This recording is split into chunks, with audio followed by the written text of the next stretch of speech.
Dear listener, I hope you're sitting comfortably and ready to relax. Let the cares of your day wash away as you join me for another episode of Punishing Dumbass Openings. Ha!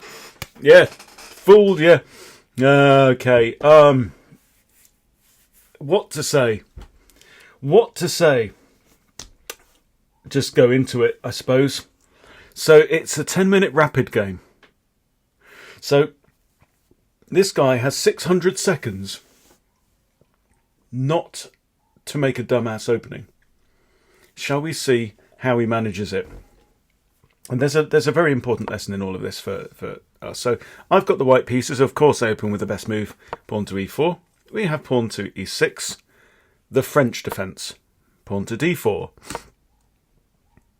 Knight e7. Okay.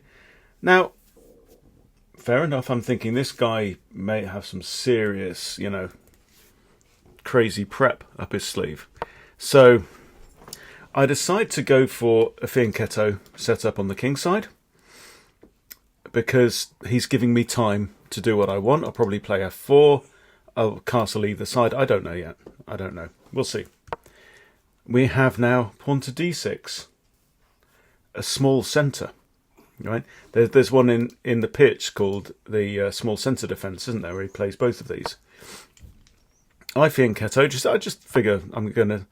And then knight to d7. I'm thinking, hello, what's this nonsense? Well, this, boys and girls, is the beginning of the cow opening, invented by Anna Cramling, and it's not very good. But what's really not very good about it is that my opponent doesn't respond to what I'm doing. So I play knight e2, which is the mirror image of the move that he's played. But the difference is, can you spot the key difference? He's got a bishop in the way, so he can't castle, right? And now the knight's in the way of the bishop, so he's going to have to take 2 moves to do this, and then castle. I wonder if he gets the castle. Now he plays his knight there to g6. Now the idea with a cow is that you put both of your knights on here for some unknown reason. But here's the problem, right? Where's this knight going to go? Look at my pawn. I've put a pawn on g3, right? So the knight can't go there or there or there because of the d4 pawn. So this dummy has spent 2 moves moving his knight to a square where it's frankly no better than it was where it started out. That's the problem with it all. Okay, white castles. We have bishop to e7 from black.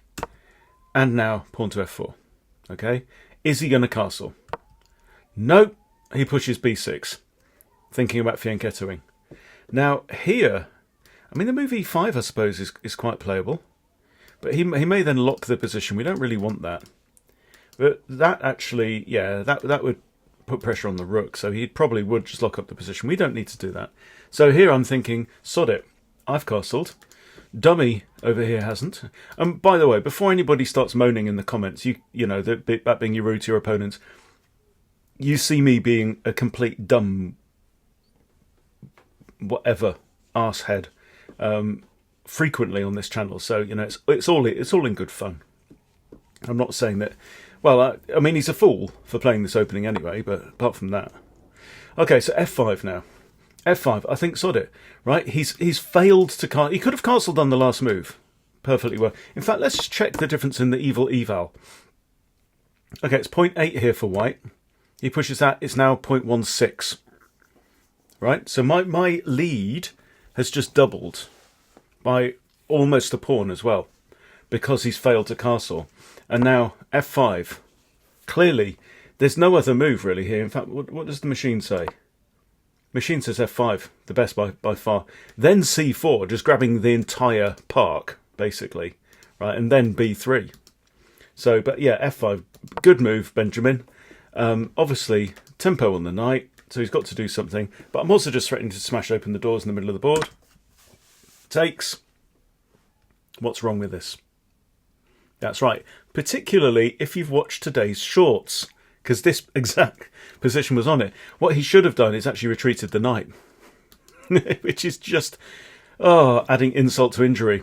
Because now takes, what's the problem? Right? Both pieces hit. Double attack, resigns in less than 2 minutes. So there you go. Don't be a mad cow and play stupid dumbass openings like this. Honestly, it's plus 3.5, but you know, it's just a winning position. I wonder if this position has ever been reached before in a game. I don't know, and I don't care, and I can't be asked looking it up. But let that be a lesson to all of us out there. But the serious lesson as well is there are system openings out there, okay? And the London is one of them, and it can work both ways. So when you're 500, 600, then playing a system, so a system means that you'll generally put your pieces in the same place, more or less no matter what your opponent does. That can help you to a degree, but at some point you're going to have to start looking at what your opponent's doing and actually playing against what your opponent's doing. And the stronger that you get in chess, the more it's about preventing his ideas than it is from just executing yours. I had an interesting conversation on this week with my coach because I'm looking at an anti-Sicilian system that I've discovered. So it kind of raised this as an idea. Anyway, I thought that was hilarious. Hope you enjoyed it just as much as I did. And I certainly appreciated the free points. So thanks for watching. See you later.